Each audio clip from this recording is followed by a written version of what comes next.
Bienvenida, bienvenidos a todos. Muy bien, buenos días a todos y perdonad un momentito, vamos a ver.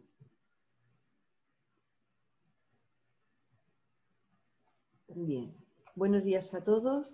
Os presento el resultado de mi investigación sobre las salsas emulsionadas en el mundo romano. Hablando pues finalmente pues de mayonesa, ¿no? No sé si se ve bien la presentación. Sí, ¿Sí? ¿Si se ve completa o solamente se ve si la quieres hacer, pero así la vemos ahí. aquí? Bien, pues sobre la mayonesa en realidad en el mundo romano. El sistema alimentario romano, pues hay productos que expresan la calidad y la complejidad de la alimentación, y es el caso del aceite de oliva, que nos va a proporcionar una serie de técnicas, una serie de conclusiones muy valiosas con respecto a las técnicas y a lo avanzado de estas técnicas en el mundo romano. El sistema alimentario romano evoluciona y evoluciona hasta proporcionarnos grandes profesionales e importantes conocimientos técnicos. ¿En qué me he basado?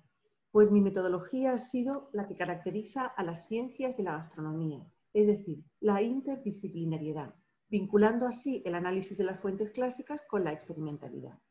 Hemos relacionado también la arqueología y todo eso nos ha llevado a conocer esos procesos de cocina en el mundo antiguo.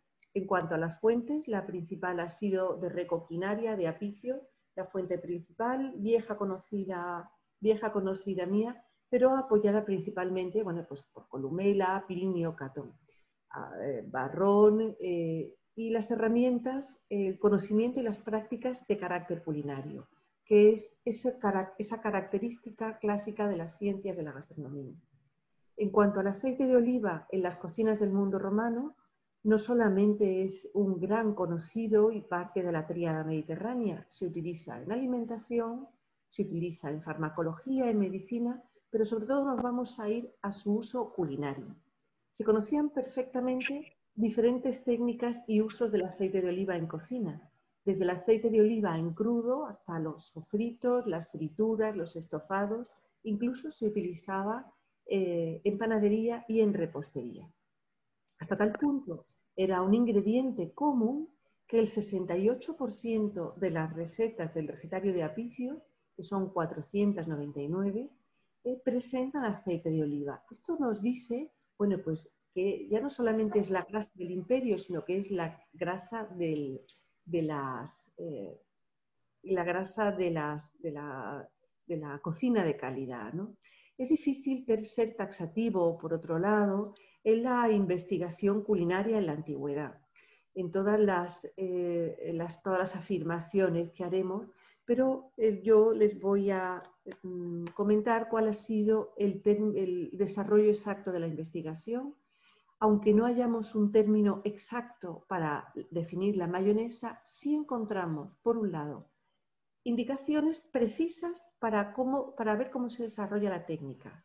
Por ejemplo, el tipo de movimiento, la forma de adición del aceite de oliva al huevo y después la descripción exacta de cómo debe ser el resultado. De esas emulsiones, que en realidad lo que son es una dispersión de un líquido en otro, cuyo patrón perfecto pues es la mayonesa, que queda estable. El sistema de trabajo, en primer lugar, les transcribo las recetas principales, aunque tenemos indicaciones en muchas otras, que son la 481 y la 486, de la traducción al francés del profesor André. Respetado esa numeración. La clave de la técnica usada en ambas recetas la encontramos en las expresiones latinas haec in unum y en la segunda mixta in unum, es decir, mezclar en uno y hacer uno, ese grupo de ingredientes. Ambas recetas, también interesante señalarlo, pertenecen al último capítulo del libro de Apicio, de Recoquinaria, que se llama Apici excerta avinidario viro illustri. Son, por tanto, recetas de época tardía. En estas recetas, a lo largo del recetario, observamos cómo se conocía muy bien el desarrollo de ciertos movimientos propios de la técnica de emulsión. En primer lugar, el añadido lento, lo que denominan supersyllabis, es decir, gota a gota del aceite, y cuya descripción presenta Appicio en todas estas recetas. Todas estas recetas tienen esa adición del supersyllabis para que se añada el aceite de gota a gota. ¿Qué quiere decir añadir siempre aceite de oliva en libros tan diferentes? Pues sencillamente que era habitual, estaban acostumbrados a utilizarlo, estaban acostumbrados a su comportamiento cocina y así el añadirlo gota a gota, que lo único que demuestra es la familiaridad con el producto. Por otro lado tenemos el segundo ingrediente, que es el huevo, es decir, se produce con mucha frecuencia la combinación de aceite de oliva y huevo, incluso con algunas indicaciones, por ejemplo, en esta receta de Appicio, que nos dice que hay que disolver la yema de huevo cruda en aceite. Disolver o batir. ¿Y hasta qué punto el hecho de disolver nos lleva a batir un huevo? ¿Hasta qué momento un cocinero experto no tiene ese afán de investigación, de experimentalidad, disolviendo un huevo en aceite sin hacer auténtica mayonesa? Podemos decir que cabe la duda, pero que existe la posibilidad también. Es decir, y ahora vamos a pasar a la fase experimental, que es la que caracteriza las ciencias de la gastronomía. ¿Qué ha ocurrido? Después de conocer todos estos factores, pasamos a realizar las pruebas que se realizan con un mortero y su maza, sin utilizar tenedores ni siquiera instrumentos modernos, y únicamente contando con un cocinero experto para poder hacerlo. ¿Qué hemos tenido en cuenta para repetir las recetas? Los matices de cocción del huevo, porque nos habla de un huevo cocido, el uso del aceite de oliva añadido supersyllabis de gota a gota y la adición o no de líquido en alguno de los casos. La primera prueba. Hemos repetido los sistemas posibles que nos daba Appicio. Se realizó una emulsión de yema totalmente cocida con aceite de oliva. Se corta, no queda homogénea y no se puede reconstituir. Esta prueba no funciona como prueba de mayonesa. La siguiente prueba, hemos repetido la yema totalmente cocida, más aceite de oliva y una pequeña cantidad de agua. Esta mezcla monta enseguida, pero se corta y no vuelve a montar. Bien, la tercera prueba son yemas semicocidas, es decir, ya estamos jugando con los matices en cuanto a la cocción del huevo o de la yema. Están enfriadas más aceite de oliva. Esta combinación no emulsiona. Parece que la yema hay que utilizarla a temperatura ambiente o caliente. Este es el resultado de la prueba cuarta, que utilizamos la yema semicocida con aceite de oliva y una pequeña cantidad de agua. Monta en una mayonesa perfecta, como pueden ver en la imagen, queda totalmente estable y permanece en una sola fracción durante un tiempo muy prolongado, como una mayonesa habitual. La quinta prueba, que también repite una de las indicaciones de Appicio, nos da una yema semicocida con aceite de oliva, pero sin agua. Montan una mayonesa, ¿qué es esto? Pero es extraña, no es tan buena, no incorpora agua y pensamos que probablemente requiere presencia de líquido, no solamente la yema. La prueba quinta, que es una descripción, hemos repetido una descripción del principio a fin de una de las recetas, se ha realizado con el huevo entero, con las yemas semicocidas, montando con aceite de oliva y una pequeña cantidad de agua, en posible sustitución de segarum, liquamen o vinagre que se pudiera utilizar. Es decir, aquí sí se produce una mayonesa, que vamos a ver en unas imágenes que les voy a pasar enseguida. Esta es la emulsión que indica de recoquinaria y nos dice la indicación AEC omnia, es decir, hacer uno solo, ¿no? Repite las indicaciones anteriores de AEC in unum y mixta in unum. Y se puede repetir con alguno de estos líquidos.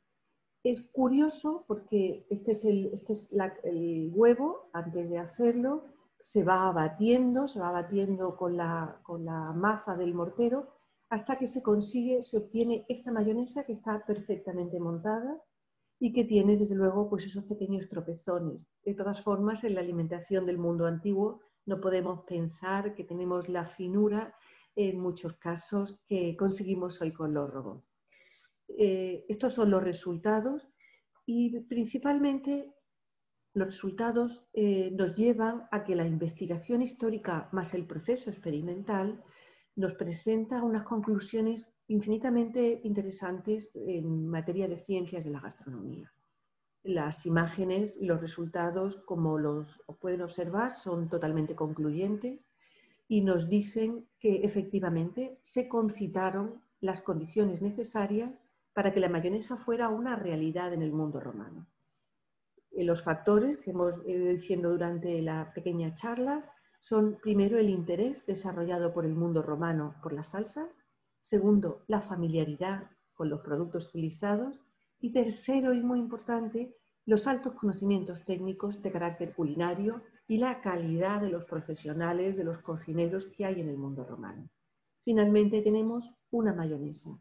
La importancia de encontrar esta salsa mayonesa se encuentra, por una parte, en calibrar un conocimiento técnico que suponíamos muy moderno en época mucho más antigua, entre los siglos probablemente tercero y cuarto de nuestra era, y la calidad de los procesos de cocinado. Por otra parte, demuestra la profesionalidad y capacidad de los cocineros profesionales, se vincula con la utilización extendida del aceite de oliva y nos cuenta una cosa muy interesante, que es que la alimentación se relaciona con el territorio, con la producción agroalimentaria y con la cultura que se desarrolla en esta época y que nos proporciona pues una mayonesa en época temprana.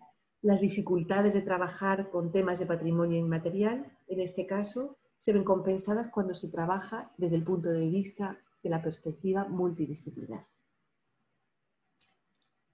Muy bien. Creo que he trabajado a tiempo, no me he pasado mucho de tiempo. Estupendo, Almudena. Hemos tenido un pequeño problema, un minuto aquí con la conexión, que nos hemos desconectado, pero lo demás perfecto. Estamos intentando solucionarlo. Voy a ver si consigo que nuestra siguiente ponente, en este caso Elena Freire, también esté conectada, porque no la veo. Elena.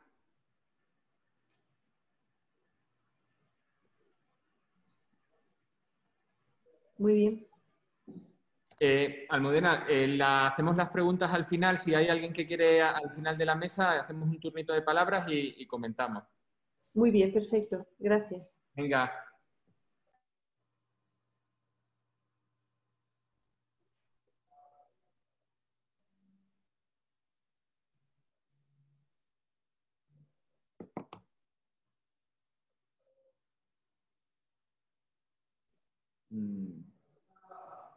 Manuel, intentamos poner el vídeo de Jaime, a ver si nos ha dado acceso o no.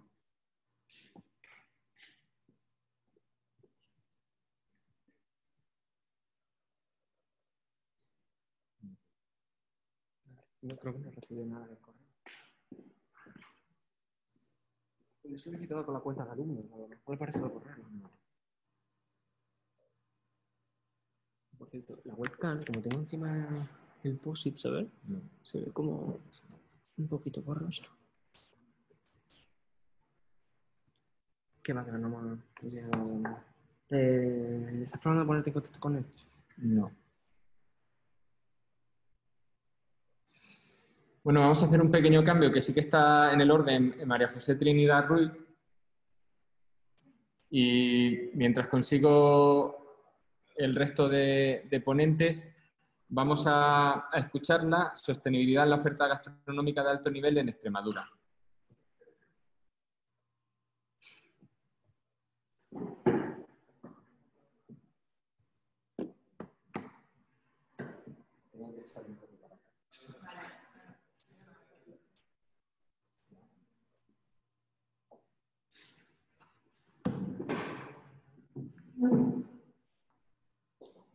¿Puedo conectar esta? Sí, todo. Aquí, aquí. No, vale, vale. No hace falta más. ¿Con qué las pasa? ¿Aquí? Manuel, ¿tienes la presentación? Ay, perdona.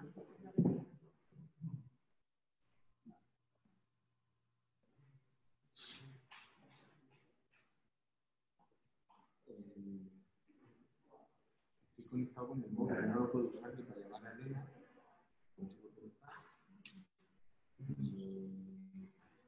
Ni nadie.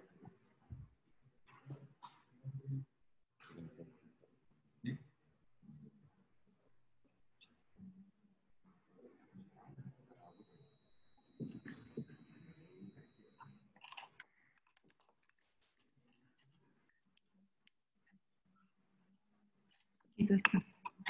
Saca, que tendrás que... Manuel, porfa, Manuel, échanos una mano. Ese depende de que... Sí. Necesitamos meter el penco. Ah, pues se puede sacar este de acá.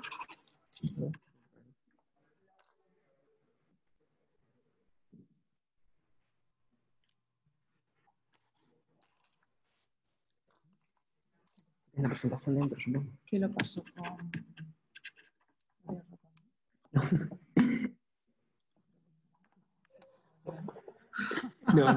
No sé, esa generalmente lo más... Es que como...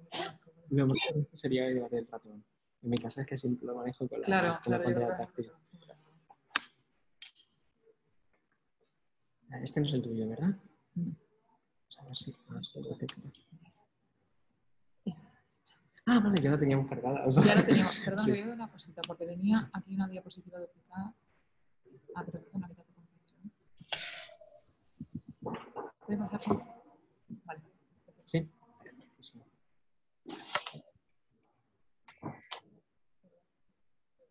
¿Puedes ver eso? Si hacemos una prueba se ve, ¿no? ¿Se ve bien, te refieres? Sí, pero que la partimos una y otra y tal. ¿Puedes hacer una prueba esa? Aquí abajo, ponle aquí abajo. Vale, claro, Vale, ¿te parece? Ahí está. perfecto, vale.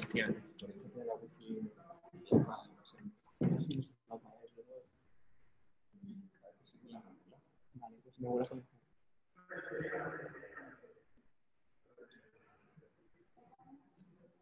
Sí aparece. Sí, parece perfecto.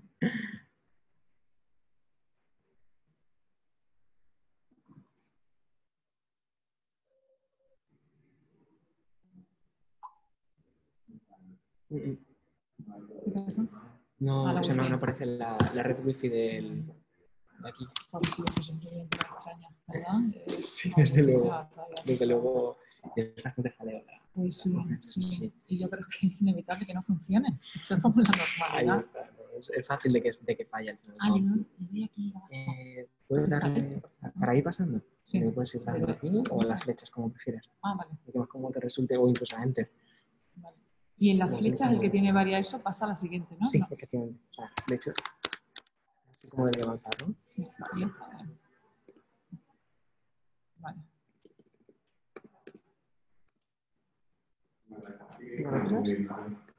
¿Otras?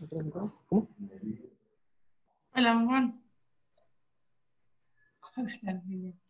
Con problemas. La cuestión, hay que medir, yo creo que no lo estamos haciendo.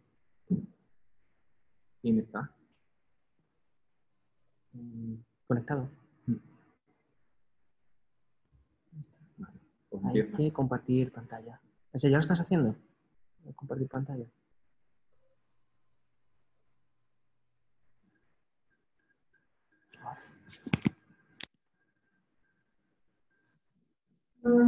Perfecto, sí.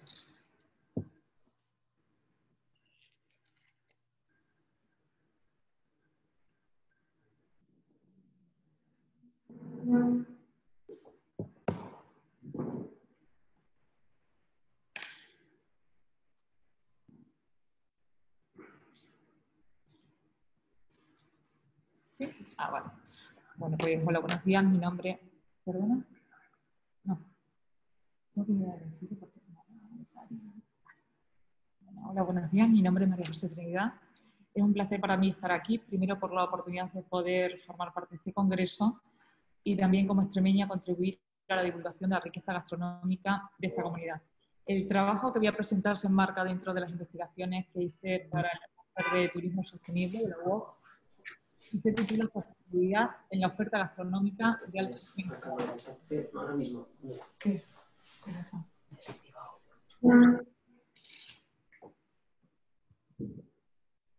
Extremadura posee un amplio patrimonio histórico que incluye ciudades patrimonio de la humanidad, como son Mérida o Cáceres, la ciudad donde se está celebrando este congreso. Respecto al patrimonio gastronómico, destacan los productos avalados por las certificaciones de denominación de origen protegido e indicaciones geográficas protegidas. Voy a preguntar una cosa. ¿Eso sale en la pantalla así dividida? ¿O lo que yo veo? Ah, vale. Estas denominaciones son una certificación de que estos productos alimentarios tienen un marchamo de calidad superior e intrínseca respecto a los demás productos, que les hace ser diferenciadores y también identificables con la gastronomía extremeña. El disfrute de la gastronomía supone para Extremadura una de las 3 principales motivaciones para ser elegida destino turístico, que es un factor importante para el desarrollo económico y social de esta comunidad. El nivel de satisfacción de los turistas gastronómicos está influido en alto grado por el grado de reputación que perciben cuando participan en experiencias culinarias de alto nivel. La guía Michelin 2020 tiene 15 restaurantes de Extremadura, que son los que estamos ahora mismo viendo en las diapositivas, 5 en la provincia de Badajoz y 10 en la provincia de Cáceres, con distintas menciones Michelin, entre ellas las estrellas Michelin, que probablemente sean las más reconocidas entre todos. Este trabajo que voy a presentar versa sobre estos 15 restaurantes. Hemos analizado estos 15 restaurantes para valorar la sostenibilidad de la gastronomía de alto nivel en esta comunidad. Se ha realizado una encuesta a cada uno de ellos y se ha analizado de forma pormenorizada todos los productos que ofertan en su carta. Lo que vamos a ir viendo son los resultados y el análisis. En España, el 70% de los restaurantes cierra antes del 5º año desde su apertura, por distintos motivos, bien por una gestión económica inadecuada, inexperiencia en muchos casos, o falta de estrategia de marketing. Frente a este dato, que es bastante negativo, los restaurantes Michelin de Extremadura, casi el 70% de ellos tiene más de 10 años. Incluso un 20% de los restaurantes Michelin supera 20 años de permanencia en el sector. Por tanto, atendiendo a la longevidad de los mismos, podemos decir que la gestión de los restaurantes Michelin es muy positiva. Los turistas gastronómicos son clientes de alto nivel, son clientes exigentes, con un gran interés en el origen de los productos de la carta. Esto se ha visto reflejado en esta pregunta en concreto, en el que más de la mitad de los restaurantes puntúa con un 9 sobre 10 el interés que sus clientes tienen acerca de conocer el origen de los productos. Asimismo, estos clientes son exigentes no solo en calidad y servicio, sino que no le gustan los productos estándar. Le gusta conocer incluso el proceso de elaboración de los alimentos y revelan un alto grado de fidelidad. Para analizar la sostenibilidad en los productos y procesos de estos restaurantes, hemos tenido en cuenta estas 4 variables que vamos a ir viendo una a una de forma detenida. Primera, productos de proximidad y kilómetro cero. Aunque en el marco teórico se observa que Extremadura tiene un amplio patrimonio gastronómico, ninguno de los restaurantes tiene una carta que esté de forma íntegra soportada sobre ellos, pero sí casi la mitad tiene una carta en la que el 80% de los platos, su producto principal es de cercanía. Quiere decir que en un restaurante de una media de 26 platos, que sería 10 entrantes, 10 segundos y 6 postres, 26 platos, 20 platos, su producto principal es uno de cercanía. Un porcentaje muy positivo. En esta línea están los clientes locavor, que son clientes interesados y que eligen comer alimentos de cercanía y producidos de forma artesanal. El segundo factor analizado, los productos de temporada. Consumir productos de temporada contribuye, además de una alimentación sana, al cuidado del medio ambiente, respeta el ritmo de la agricultura y favorece la conservación de mercados locales. Todos los restaurantes Michelin en Extremadura modifican su carta atendiendo a este factor. Todos, excepto uno, podemos ver en el gráfico que nos ha dicho que aunque no modifica la carta, sí que oferta los productos, por lo que se podría decir que la totalidad de los restaurantes Michelin modifica o atiende a los productos de temporada para su oferta gastronómica.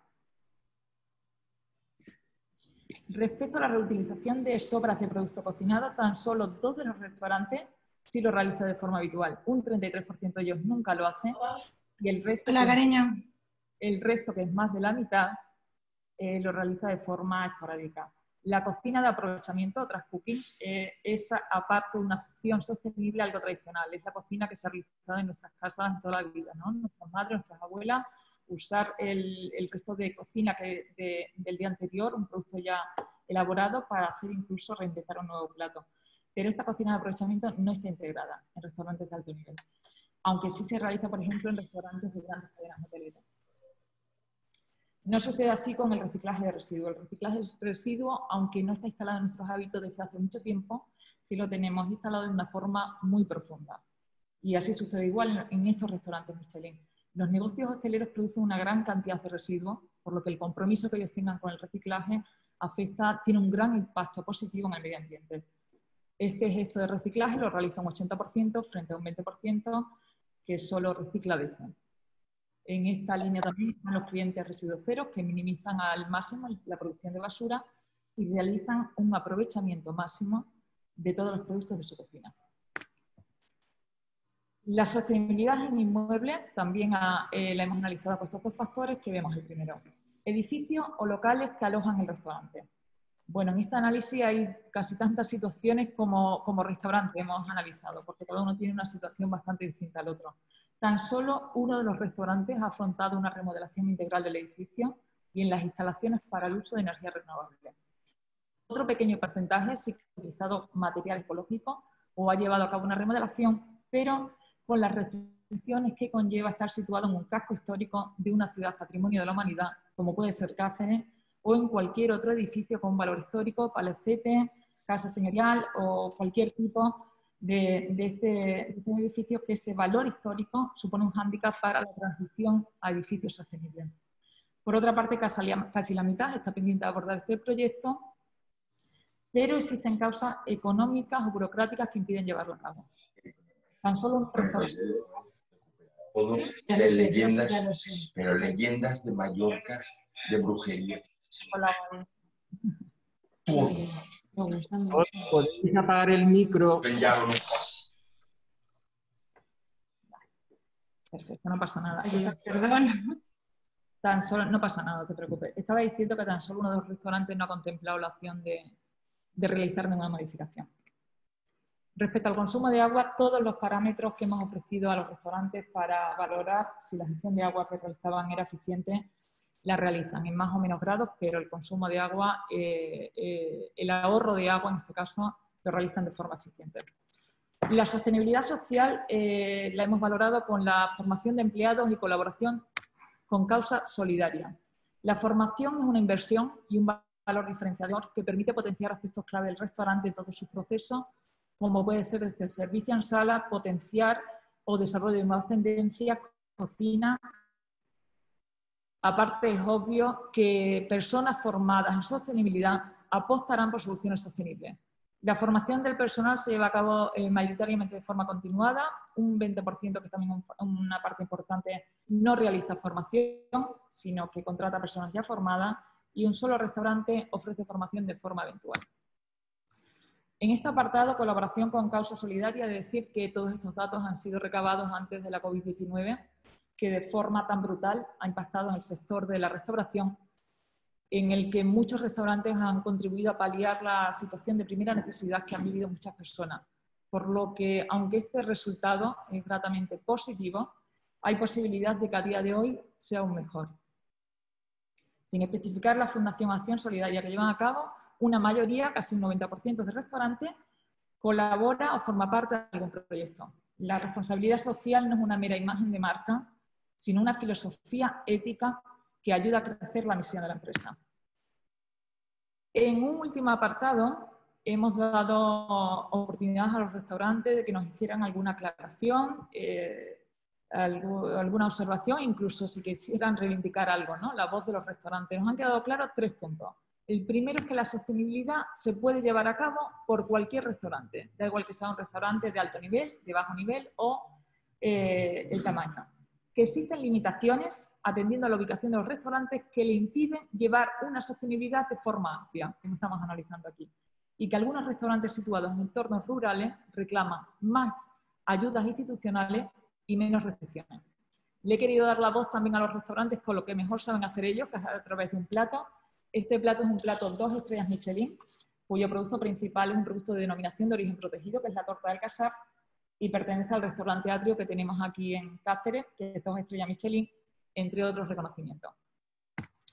Tras un análisis de todos estos resultados, para el que también he realizado un DAFO para situarnos en la comunidad, con todos esos puntos positivos, negativos, todas las situaciones que de forma endógena o exógena contribuyen a la gastronomía sostenible, podemos obtener estas conclusiones. Que Extremadura comprende historia, tradición agroalimentaria, materia prima de primera calidad y restaurantes enfocados en la excelencia, por lo que permitiría posicionar la comunidad como destino gastronómico sostenible de alto nivel. Que la gestión de los restaurantes se realiza de forma eficiente atendiendo a la longevidad. La sostenibilidad en productos y procesos tiene distintas valoraciones. Excelencia en el consumo de productos de temporada, representación de nuestra gastronomía y reciclaje. Por otro lado, casi inexistente, cocina de aprovechamiento. La sostenibilidad en inmuebles es desarrollada de forma deficiente debido a las barreras arquitectónicas, económicas o burocráticas existentes, y la sostenibilidad social está presente en cuanto a formación y colaboración con causas solidarias.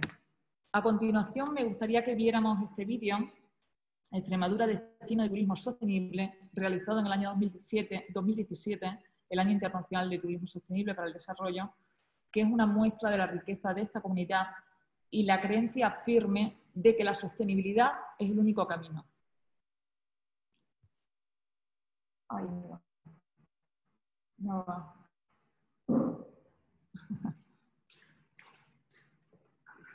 Es mi línea.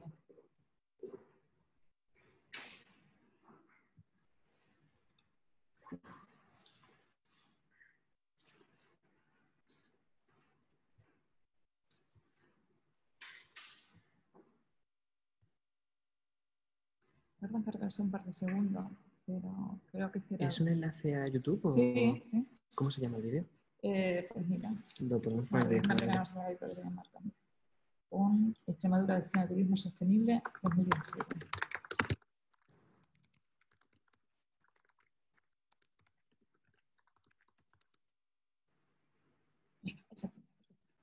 Pues, ¿Lo pones en pantalla completa? sí, y de hecho lo que vamos a hacer también es compartir por aquí.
Llevo años.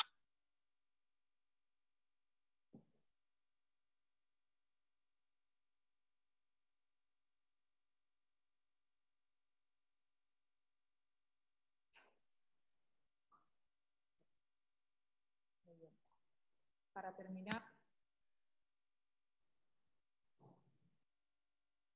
quería expresar mi agradecimiento de forma especial a todos los restaurantes Michelin Extremadura 2020 por su disponibilidad y amabilidad en medio de tantas adversidades. Creo firmemente que la sostenibilidad también consiste en eso, lograr la excelencia con los recursos disponibles. Muchísimas gracias.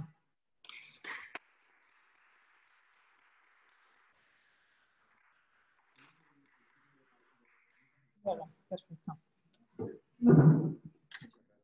Gracias a vosotros. ¿Intentar? Vale. Muchas gracias, María José. Vamos a recuperar a Elena Freire, la doctora Freire. ¿Intentas...? Hola, buenos días. Deje de compartir el escritorio.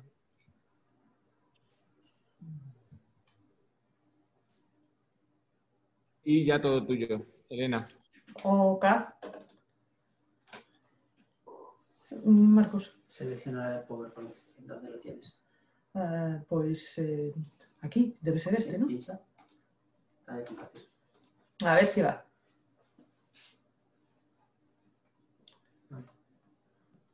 Ahí está. Vale.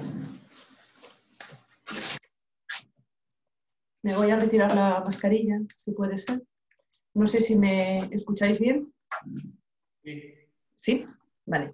La presentación también está bien. Muchas gracias por esperarme. Muchas gracias por tener consideración con mi retraso. Es algo consustancial a mí. Es un placer poder compartir con todos vosotros este congreso y es un dolor no poder hacerlo de manera presencial. Intentaré ceñirme lo más posible al tiempo que tenemos asignado y voy a comenzar sin más dilación esta presentación que he titulado El banquete autonómico, usos políticos del comer en Galicia.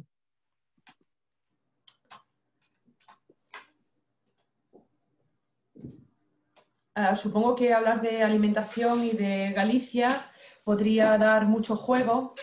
Ahí tienen ustedes una marquesina de autobús en Boqueixón, la provincia de La Coruña, con motivo de las últimas elecciones autonómicas que saben que después de la dilación por la COVID-19 se han celebrado en julio pasado. Esa marquesina venía a colación por el propio cartel electoral que el partido que gobierna en Galicia desde hace unas cuantas décadas, el PP, había hecho en su eslogan Galicia, Galicia, Galicia. Y a propósito de la entrevista que días antes en el programa de Jordi Évole, Marcial Dorado había concedido a propósito de las fotos con el actual presidente de la Xunta de Galicia.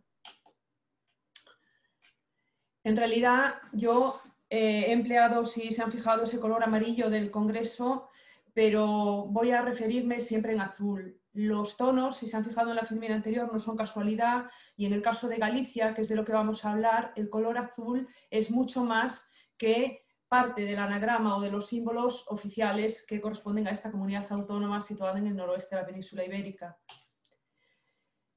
Todo viene por la propia constitución de la nacionalidad histórica, en el caso de Galicia, que ha tenido mucho que ver con la comida y con los usos políticos del comer. Supongo que como en el caso de otras muchas regiones españolas, por ejemplo Extremadura, la comunidad autónoma gallega ha vivido hasta muy avanzado el siglo XX. Piensen que en los años 60 del siglo XX el 70% de la población era una población dedicada al sector primario y establecida en un contexto rural. Les decía que ha vivido en un contexto de escasez alimentaria. Y en esa misma escasez alimentaria hay que entender el proceso histórico de constitución de la nacionalidad gallega. Hablaba un momentito, referenciaba hace un momentito sobre los colores, lo importante de los colores y de las tonalidades, ¿no? Que explican o pueden explicar por qué confluyen el color azul que simboliza el PP o la dieta atlántica, que es la última gran apuesta en términos alimentarios en Galicia, pero otras muchas. Verán, si hay una identidad gallega, si hay una idea de nación gallega, esa idea arranca no del Estatuto de Autonomía aprobado el 28 de junio del 36, sino de la inmigración gallega a América, y en concreto tienen que entender que desde el himno nacional, la bandera de Galicia, etcétera, etcétera, todos esos símbolos vienen desde Cuba, desde el otro lado del Atlántico. Para nosotros, para los gallegos en general, para Galicia, para entender la identidad gallega, es necesario siempre referir el otro lado del Atlántico, porque fue allí donde surgió la idea de Galicia y no aquí, no en estas 4 provincias. Les decía que en el siglo XIX aparecen esos primeros símbolos identitarios muy asociados a la inmigración gallega. Piensen ustedes que la bandera de Galicia, que acabamos de ver en la filmina anterior, la bandera oficial de Galicia, no es más que la bandera identificativa de la 7ª región militar española, que clasifica la zona marítima del noroeste. La importancia no es menor. Era lo último que veían los emigrantes que se desplazaban a América en la migración gallega del 19 antes de abandonar definitivamente la tierra española. Era el último bastión que les quedaba. Ellos la reorganizaron. Bien, les decía que en esa migración es fundamental en ese principio fundacional, pero también a partir del 36, cuando este señor que tienen ustedes ahí al lado, que es Castelao, tiene que emigrar, tiene que exiliarse a raíz del conflicto del 36, a raíz de la guerra civil, emigra, y no solo emigra él, que es el padre, por así decirlo, político de la idea de Galicia. Entre sus obras están, lo tienen ahí, As Cruces de Pedro na Bretaña, después Siempre en Galicia y después As Cruces de Pedro na Galiza. Él es el teórico del nacionalismo gallego, si es que lo hay, ¿no?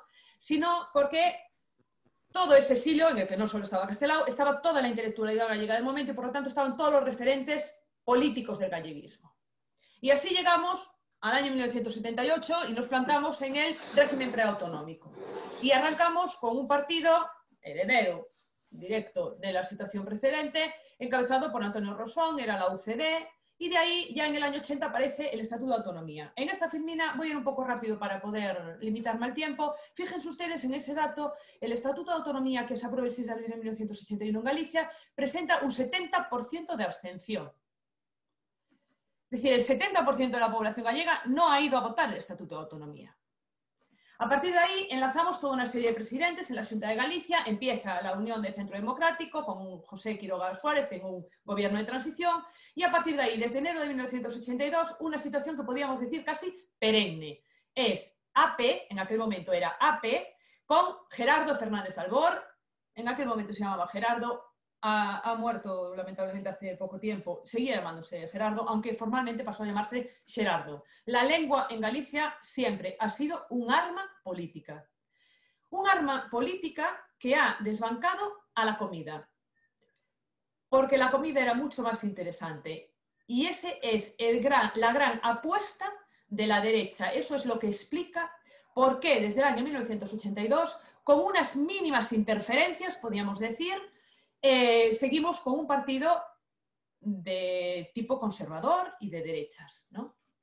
Lo ven ahí, en el 87 hay una moción de censura entre Coalición Galega, el Partido Nacionalista Galego y el PSOE, el entonces PSOE, y en ese momento se producen 3 años de coalición de gobierno de izquierdas, o cierta tendente al progresismo, hasta que en 1990 llega la gran figura de la política gallega, Manuel Fraga Iribarne. Y Manuel Fraga Iribarne, cuando llega a Galicia, llega con las claves identitarias muy conocidas. Y maneja a la perfección 2 cuestiones. Una, su carácter de hijo de migrante. De nuevo, volver a América, retomar el atlantismo.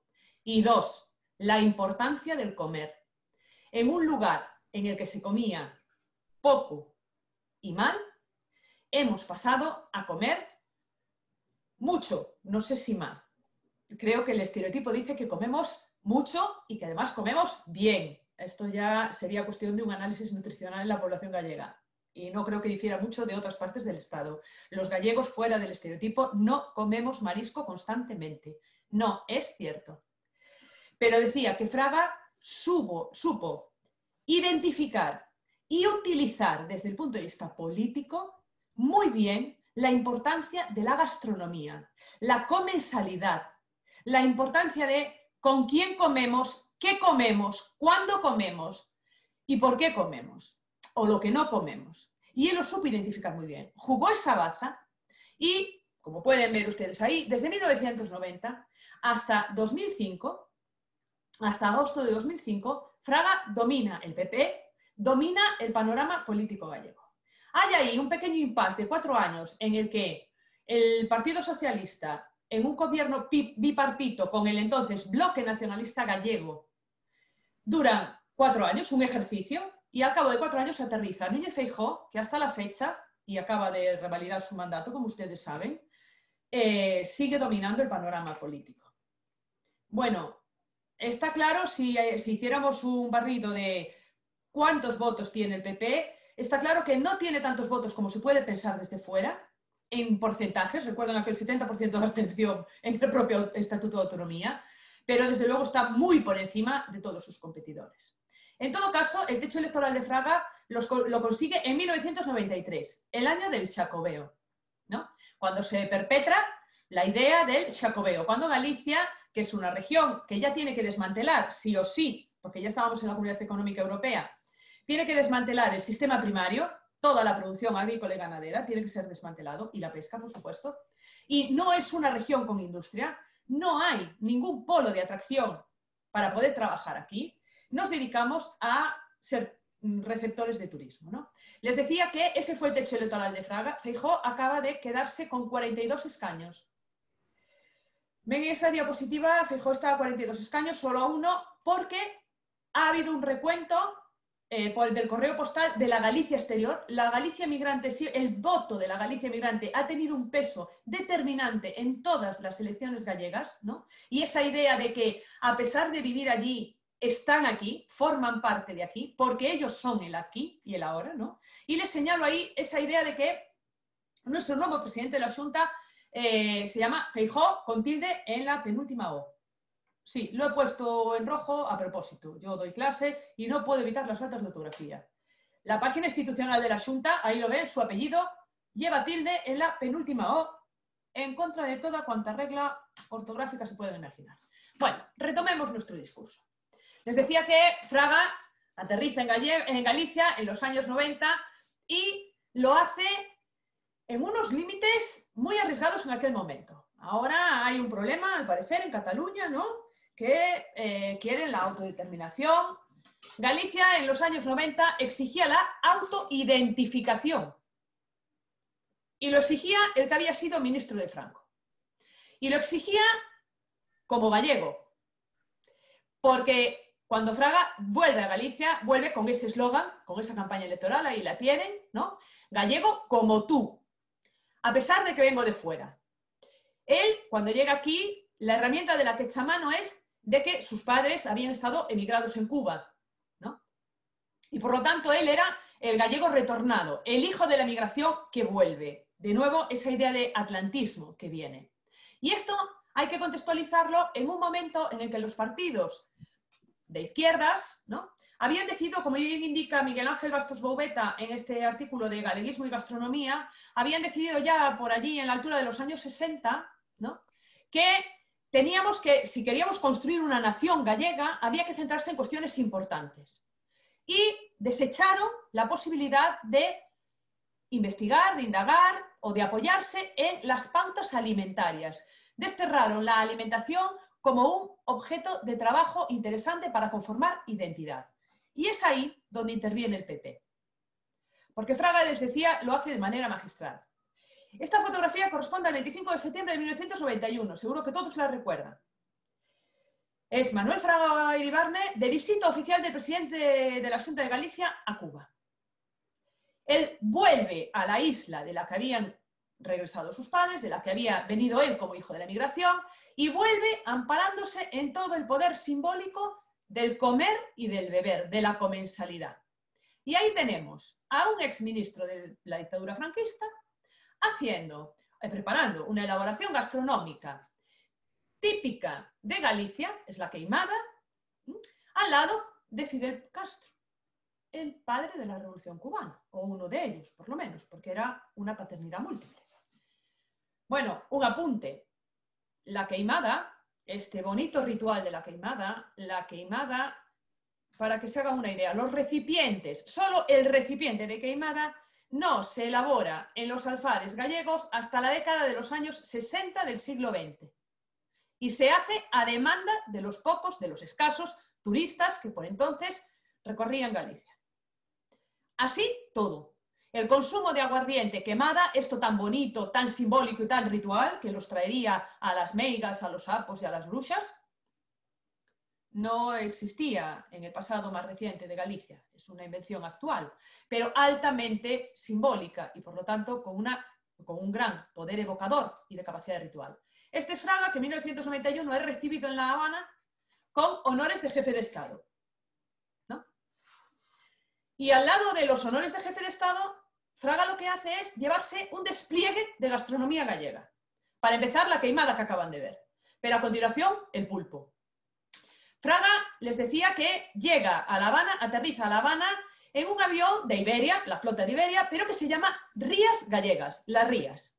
El océano, el mar océano que no nos falte nunca. Y llega este Fraga, ¿no? Ese Fraga que en los 90 pedía prácticamente el paso anterior a una autodeterminación en Galicia y no le pasó nada, por cierto, no tuvo que marcharse al exilio, se marchó al exilio de un senador, nada más.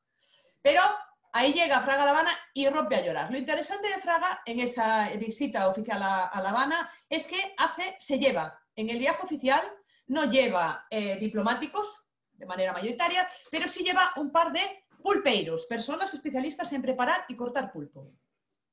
Y justo antes de volver, la noche antes de volver, Fraga organiza en los jardines de la Tropical una romería gallega. Ahí se consumen 100 kilos de empanada y 1,5 toneladas de pulpo.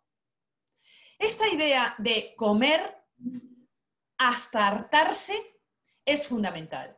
Y además comer determinados productos muy propios o muy estereotipados como gallegos.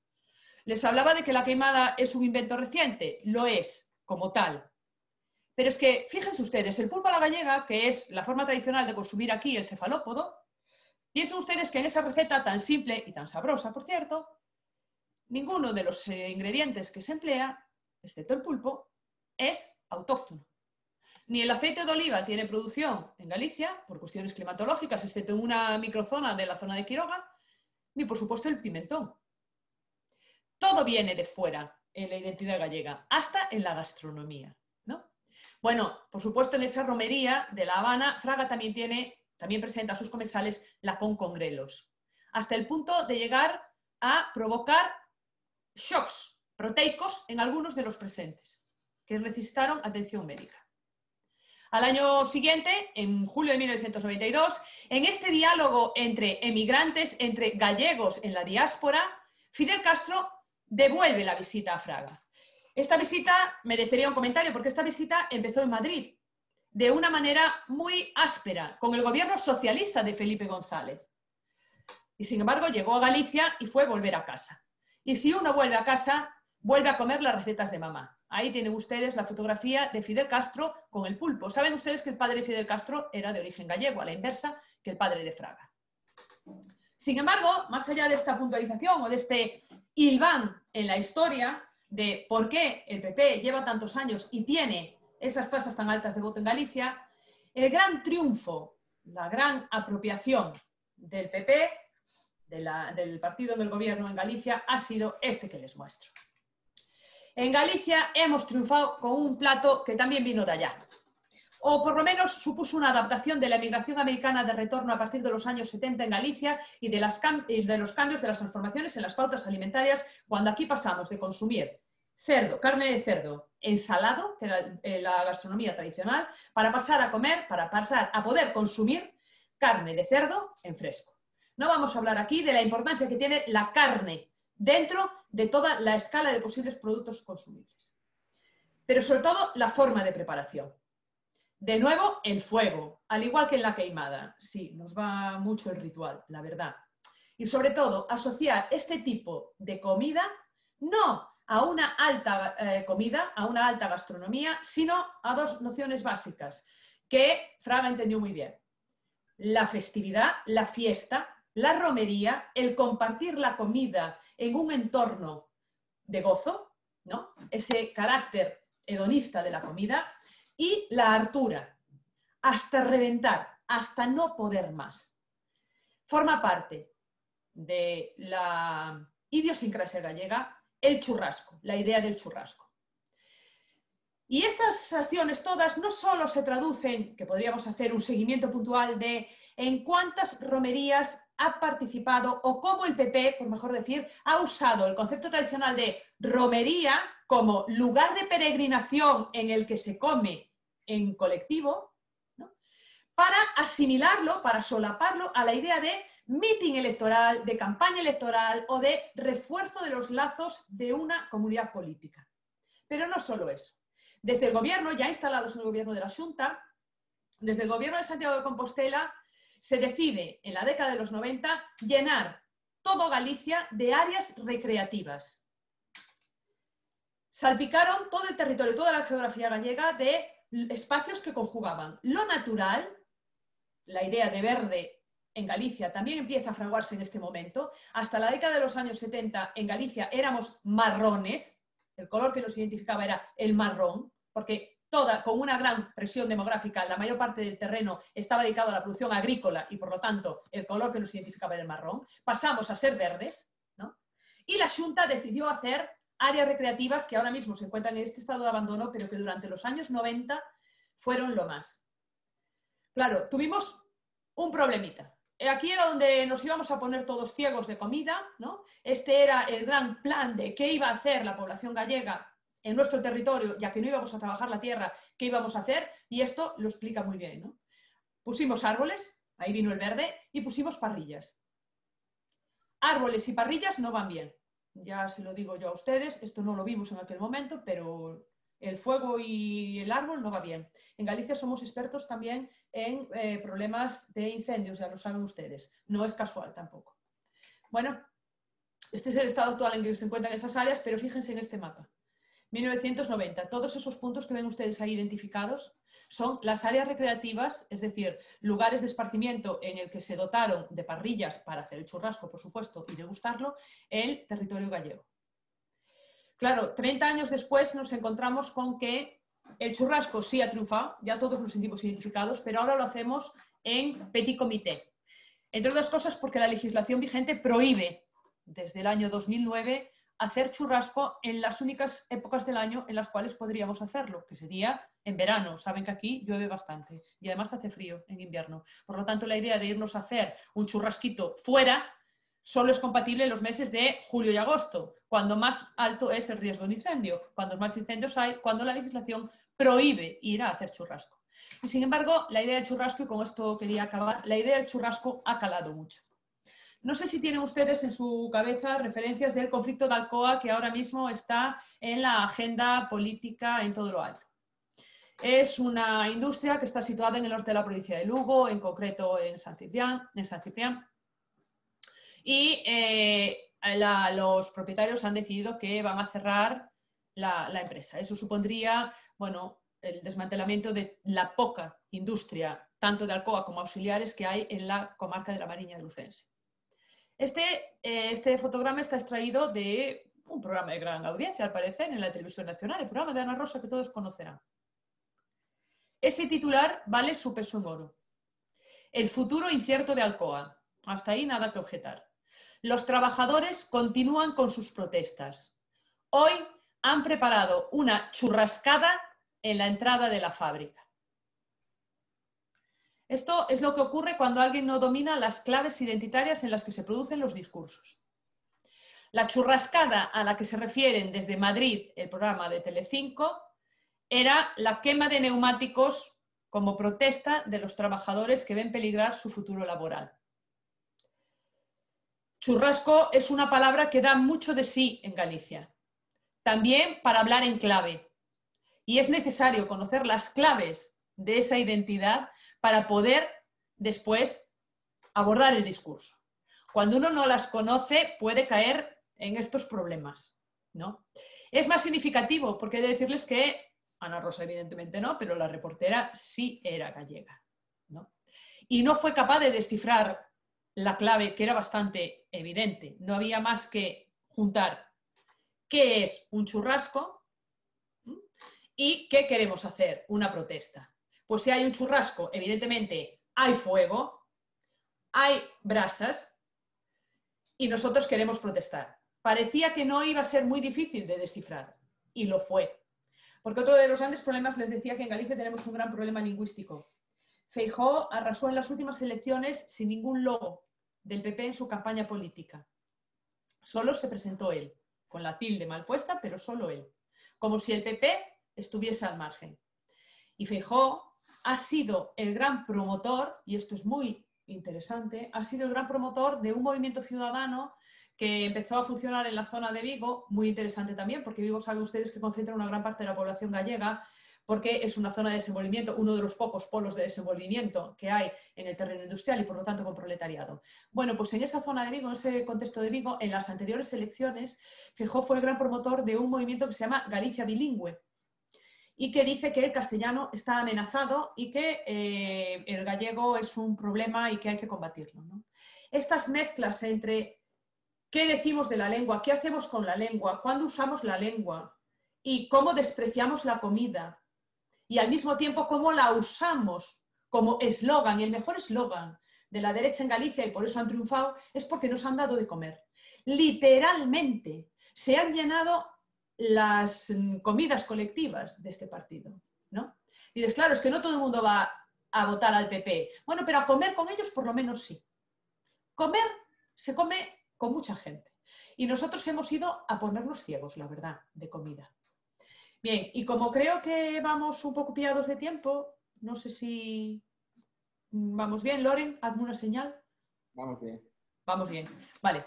No, les decía que, entonces voy a abordar un poquito más de qué pasó en estas últimas elecciones con Feijóo, ¿no? Feijóo ha descartado por completo el logo de partido y ha puesto un mapa de Galicia muy, muy dócil. Si recuperamos la primera de las diapos, antes de llegar a la ingesta esta de comida masiva, si se fijan ustedes en el mapa de Galicia, que está situado en el fondo de la filmina de la derecha, ahí donde está, parece que es un pensamiento, no es un bocadillo, porque nada es casual en la publicidad, evidentemente, ¿no? Y esa idea de que, ven, el nombre en minúscula y de repente un bocadillo, ¿no? Son los pensamientos que le salen a Feijóo de la cabeza, porque Feijóo solo piensa en Galicia, Galicia, Galicia. Piensen que en las últimas elecciones Feijóo vendió el discurso de que él estaba, bueno, y su madre también, vendió el discurso de que él estaba casado con Galicia. Y a continuación, unos días antes justo de la anterior campaña electoral, se anuncia que el presidente de la Xunta va a tener a sus 50 y pico de años a su primer vástago. Y se utilizó durante esa campaña electoral como el hijo que le ha dado Feijóo a Galicia, una Galicia que está en franco declive poblacional, ¿no? Y que necesita ese futuro. Bueno, pues en esta ocasión hemos jugado con la idea de el bocadillo, Feijóo solo piensa en Galicia. Pero ese mapa de Galicia, que les digo que aparece ahí en el logo en pequeñito, nada tiene que ver, si fuéramos a la Galicia, a ser fehacientes con la geografía, nada tiene que ver con las múltiples aristas que presenta el mapa de Galicia desde un punto de vista geográfico en las Rías Baixas. Y es muy significativo porque es una Galicia dócil, es una Galicia que efectivamente solo piensa y solo es pensada en esa derecha, en la clave de esa derecha, ¿no? Cuando desde la izquierda se descartó, se decidió que había que pensar en cosas de altura, que la política tenía que volar por otros vuelos, ¿no? Tenía que tomar otros vuelos y entonces que teníamos que centrarnos en la causa gallega. Y se despreciaron, por ejemplo, todos los estudios sobre comida tradicional que ya habían caído en ese bando, ¿no? Que habían realizado Álvaro Cunqueiro o que había realizado mucho antes Cadí, ¿no? Se consideró que esto de comer era de famentos, ¿no? Y que era una imagen negativa. Pues muy al contrario, la derecha ha sabido rentabilizarla y ha sabido rentabilizarla muy, muy bien. Y con esto, pues quedo a su disposición si tuvieran cualquier pregunta, duda, intervención. Gracias, Elena. La vamos a dejar para el final porque intentamos organizar lo que nos queda. Tendríamos que ser capaces de poner un vídeo que nos mandó el doctor Jaume Heras Y antes de intentarlo, a ver si somos capaces, nos queda la última de la mesa, que es la ponencia de José Ángel Pérez Álvarez, que no sé si le tenemos con nosotros.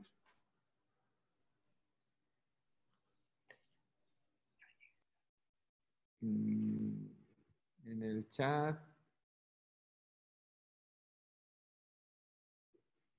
nos ha escrito alguien, pero no sé quién es. Vamos a intentar poner el vídeo. Dadnos un segundo, por favor. A ver si tenemos acceso. Manuel, ¿tú qué manejas? ¿Te das acceso? Ah, pues.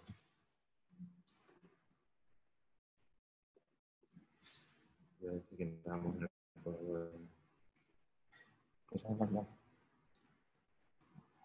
Vale, pues vuelvo a compartir.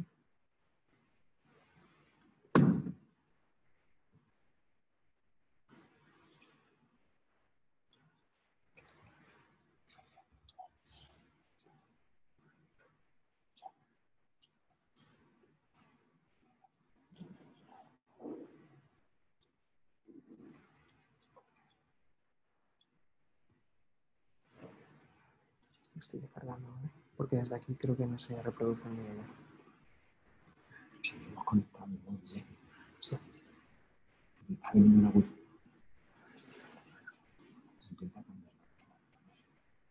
Vamos, así no aparece la conexión. No aparece aquí. Lo hemos intentado antes, pero no aparece. Es que ni siquiera aparece como compartiendo, ¿no? Sí. Bueno, este es el vídeo que nos ha mandado Jaime de las Heras Alor y María José Moreno Martínez, hablando de pesca y sostenibilidad en Maldivas, Donis y Rihakakuru.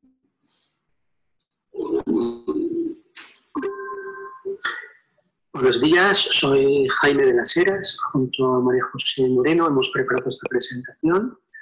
Queremos agradecer a la organización del Congreso la oportunidad de traerla y también a los demás ponentes y, por supuesto, al público que va a tener la paciencia de escucharla. Gracias.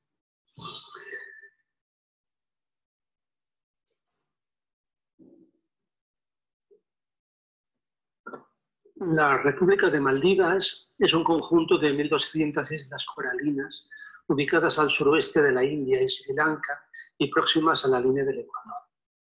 Al menos una cuarta parte de sus 500.000 habitantes reside en Malé, la capital, y el resto habita en los atolones formando pequeñas comunidades de carácter rural. Las Islas Maldivas suelen evocar una imagen de paraíso natural asociado al turismo de alto nivel. Un destino de playa con transparentes y cálidas aguas turquesa, donde el lujo está presente en todos los rincones, representan, por tanto, la elección vacacional de la jet set y el viaje de luna de miel más racional.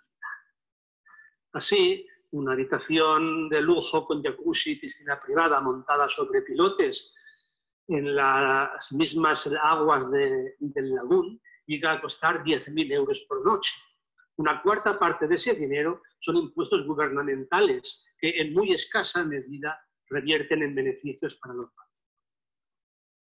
Muchas personas también acuden a este país para disfrutar del buceo en sus privilegiados fondos marinos, en cuyos arrecifes se reúnen infinidad de peces tropicales, junto a tortugas o tiburones, y donde resulta fácil tener apasionantes encuentros con gigantes del océano, como tiburones ballena o mantas. Detrás de estas idílicas imágenes, como pueden imaginar, ya se esconde una realidad bastante distinta. Maldivas salió del dominio colonial inglés hace poco más de medio siglo y lo hizo en unas condiciones muy lamentables. En ese momento, una severa pobreza se extendía por todo el país y la esperanza de vida al nacer era apenas de solo 40 años.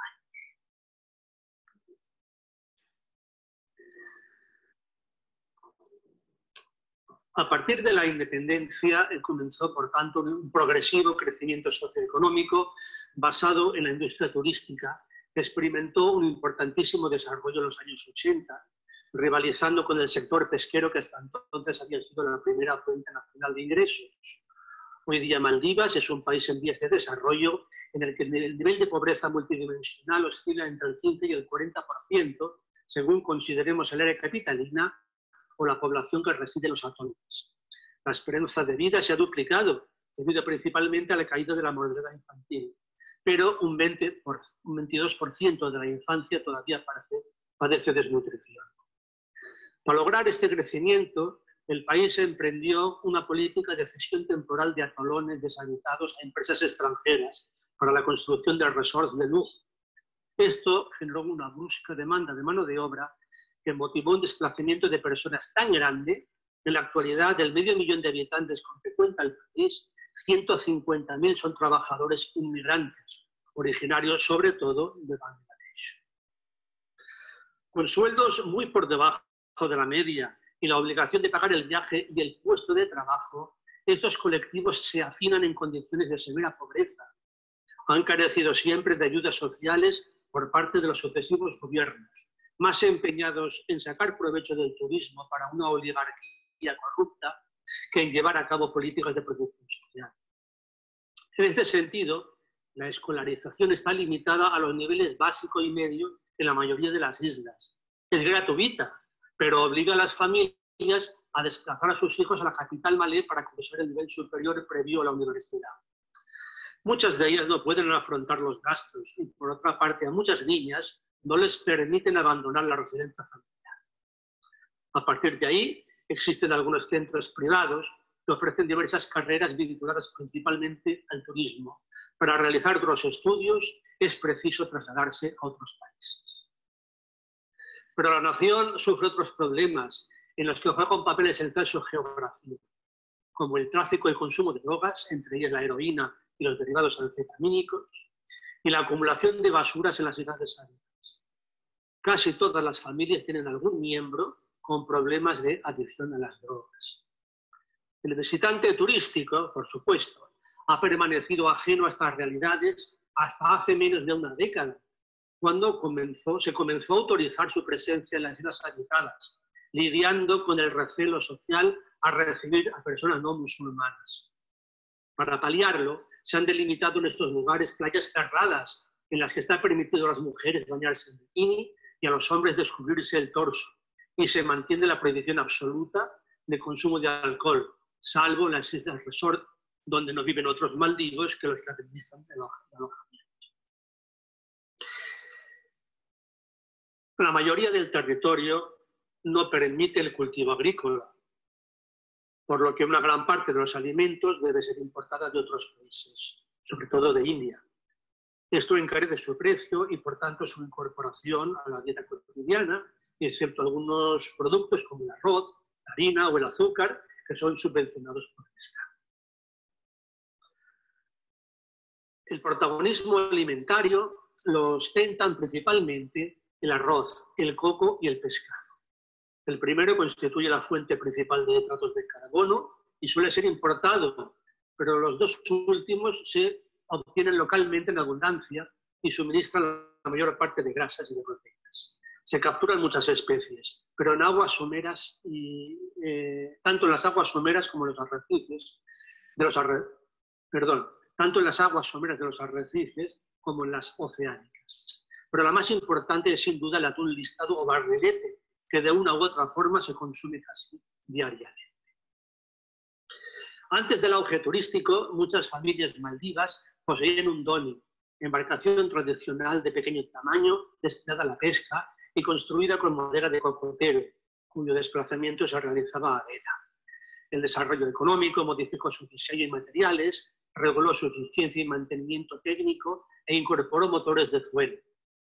Como todo esto incrementó el esfuerzo de pesca, se establecieron diversos límites en las artes, las capturas y los espacios de las pesquerías.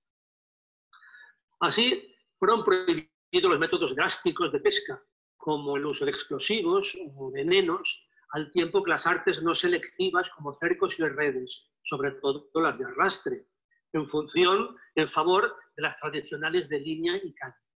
Las poblaciones de tiburones y tortugas, que en el pasado habían tenido un importante valor comercial para consumo nacional y de exportación, fueron sometidas a protección en 2011 a causa de su vulnerabilidad.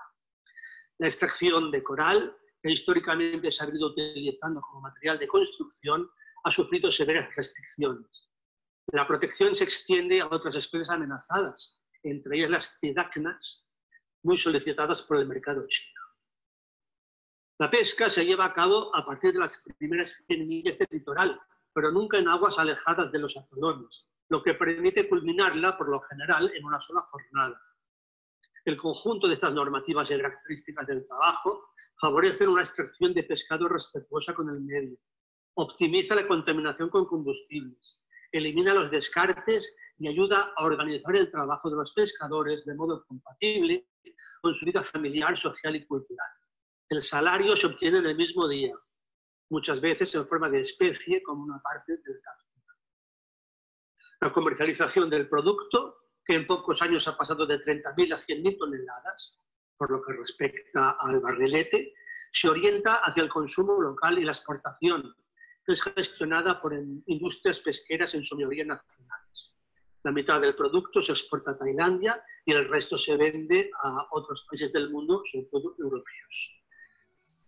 Sustrayendo naturalmente la parte que se consume. El arte de línea y caña se aplica sobre el cardumen de barriletes cebado con pescado vivo de talla pequeña que se ha capturado previamente en zonas específicas. Consiste en un anzuelo sin muerte, provisto de un engaño artificial al extremo de un corto sedal atado al extremo de una caña. El túnido lo toma por cebo vivo y al morder es izado a bordo por el pescador, liberándose por lo general del anzuelo de modo espontáneo. Hasta una docena de marineros operan en la popa mientras el cardumen permanece reunido.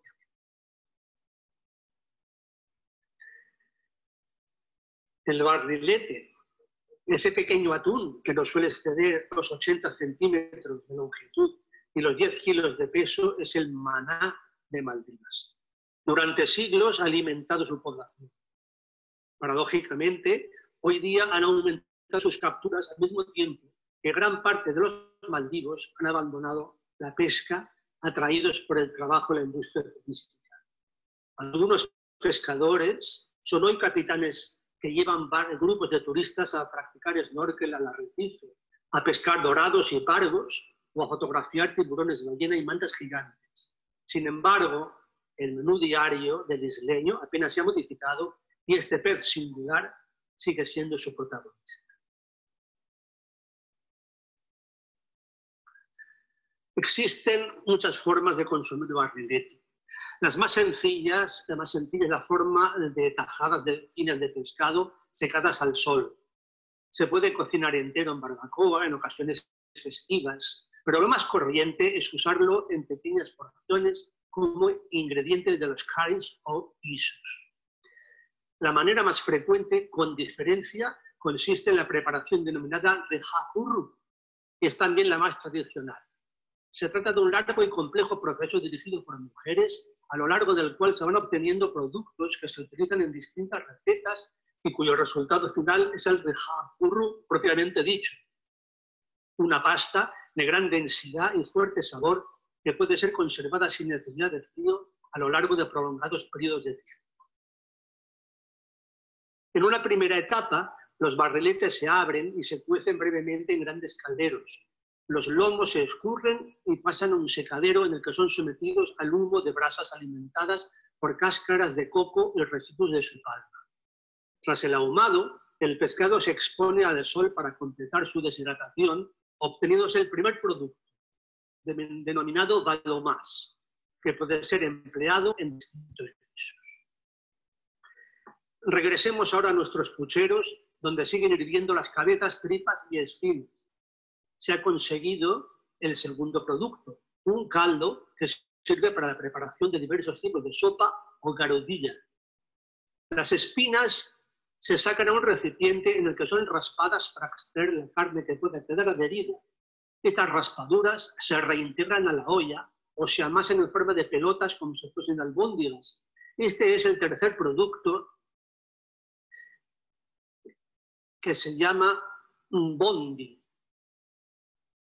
o rehapurru bondi y formará parte de varias preparaciones.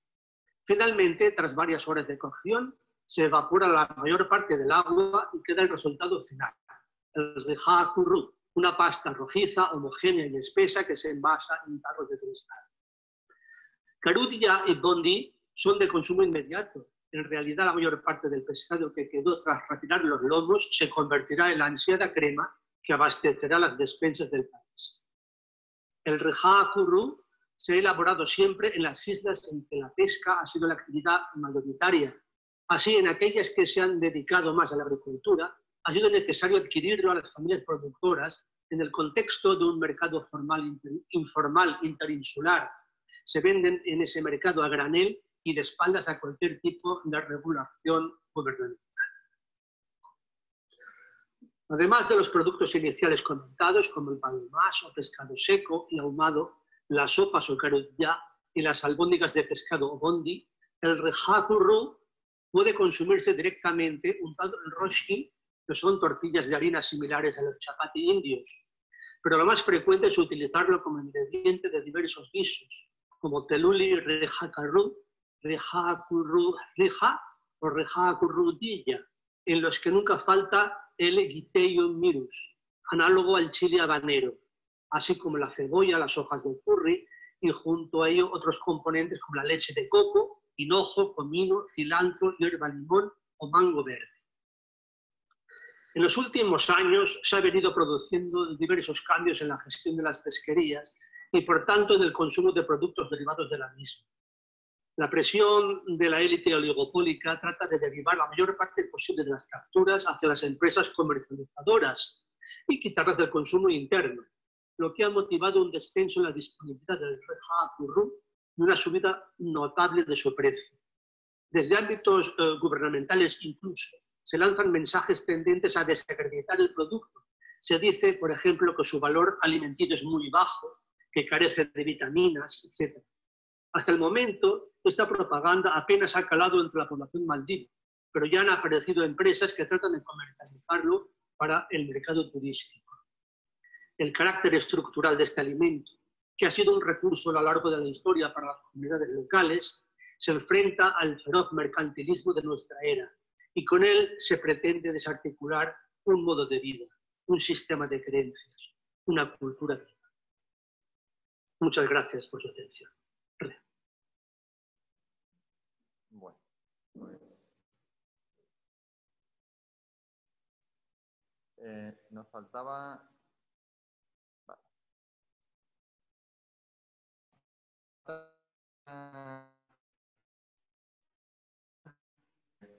Eso es José Ángel Pérez Álvarez, pues de momento no está presente, no sé si ha tenido algún problema de conexión o...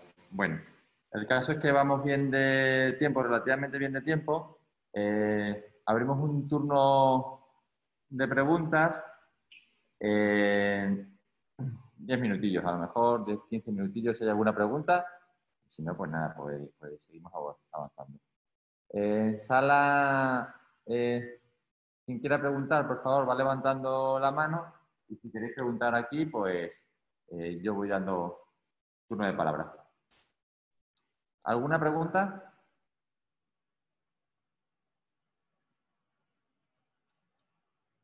Bueno, pues voy yo. Vale, yo tenía una pregunta concreta para María José. Quizás lo has dicho, María José, pero no me he enterado. Como estoy para arriba, para abajo, me pongo más cerca para que me puedan escuchar desde casa. Ya has comentado que en el caso de los restaurantes o de la alta gastronomía extremeña, o me ha parecido a mí entender, los restaurantes con estrella Michelin en Extremadura tenían una vida media más larga de lo habitual, es algo así como lo he entendido. Vale. Y la pregunta es, no sé si lo has comentado y si lo has hecho te pido perdón, ¿por qué? Lo único que comentaron es que el 60% de los restaurantes nacionales se cerraban antes de 5 años. Y aquí se podía comparar que ese mismo porcentaje tenía más de 10 años y el reducido más de 10 años. Entonces, pues decía, antes de la realidad, sin entrar en más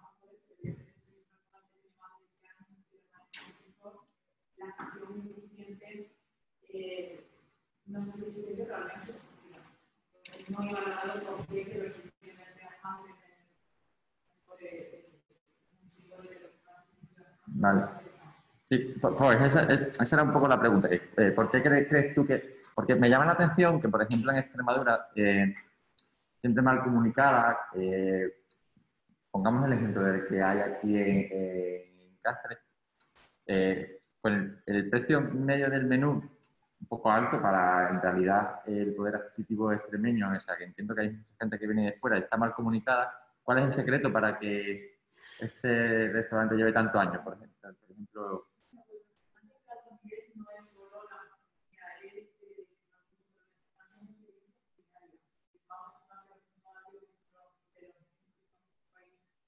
De educación que se llama China, creo que es un concepto de acuerdo.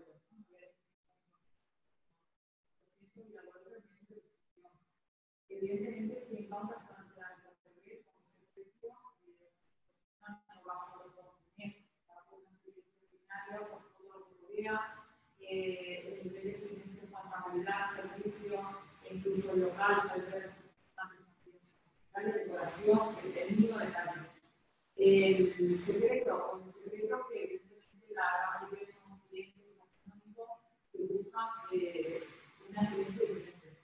No buscan ir a comer o buscando lo que es típico, pero realmente tenemos muchos profesionales que buscan algo diferente y amplio, no solo todo lo que habla de la producción. Que llegan aquí y luego ese grado de educación que reporta el decir todo el mundo.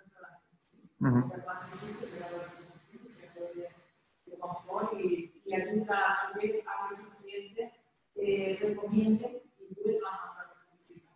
Bueno, estupendo, Francisco. Pues muchas gracias y bueno, muchas gracias por acompañarnos. Iremos hablando a lo largo del día. Bueno, no sé si Mariluz, perdona, porque lo he pensado después, que la respuesta no se iba a escuchar muy bien. Os pedimos disculpas. No sé si alguien tiene alguna pregunta más, quiere saber algo más.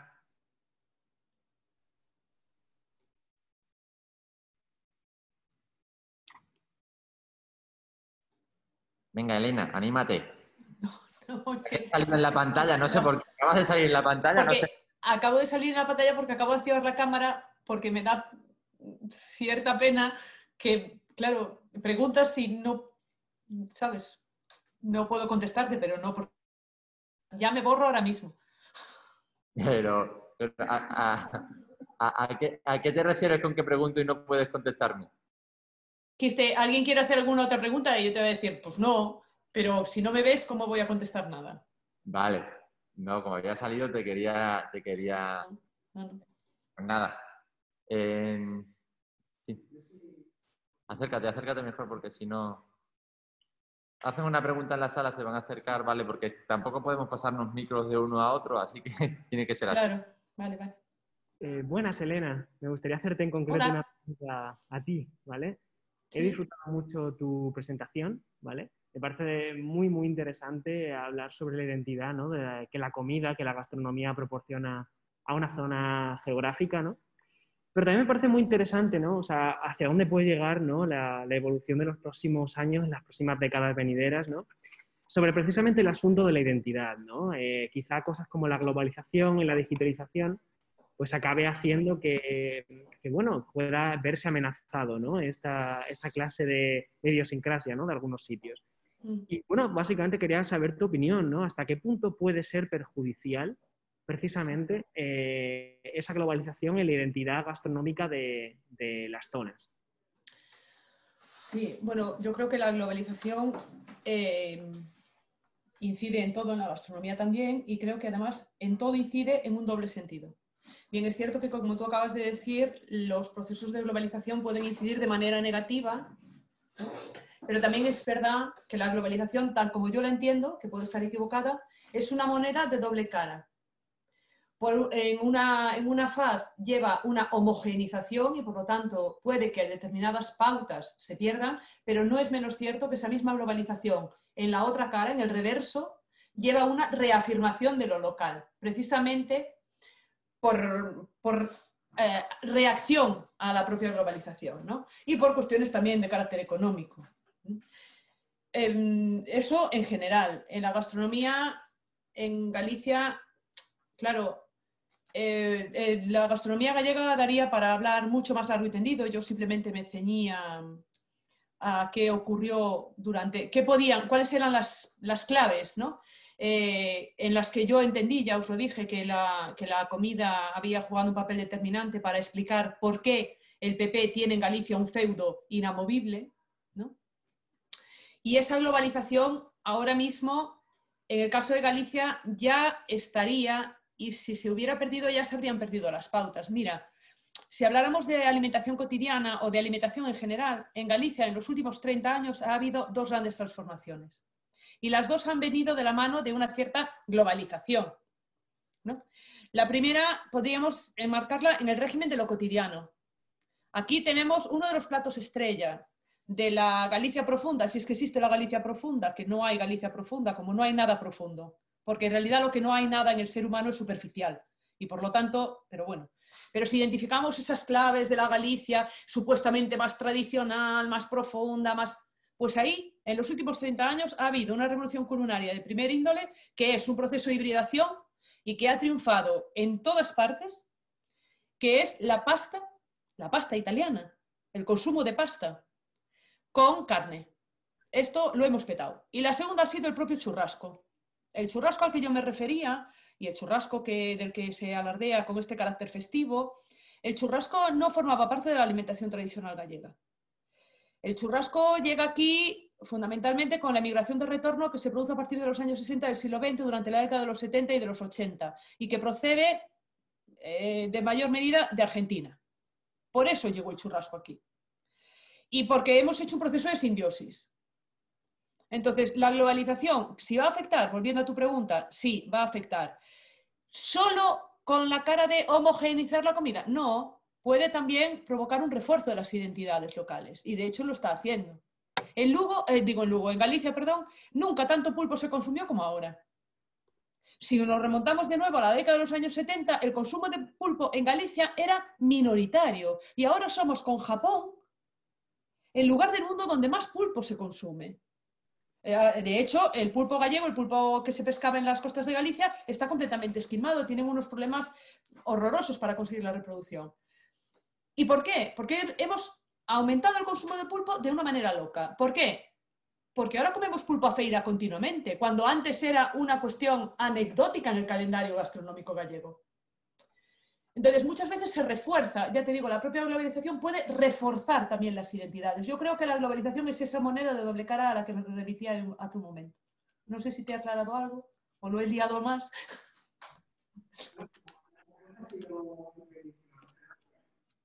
No te oigo. Ya, no te preocupes. Te digo yo porque sí, como tenemos que estar un poco lejos unos de otros, pues... Pero si me haces el favor, David, yo te lo agradezco en el alma. Pero me dice Manuel que la respuesta ha sido estupendísima, como no podía ser de otra manera, Elena. Gracias, Manuel, y no. Esto de estar lejos es un horror. Sí, la verdad es que es un poco... Sí. Tienes razón. Bueno, pues gracias, Elena.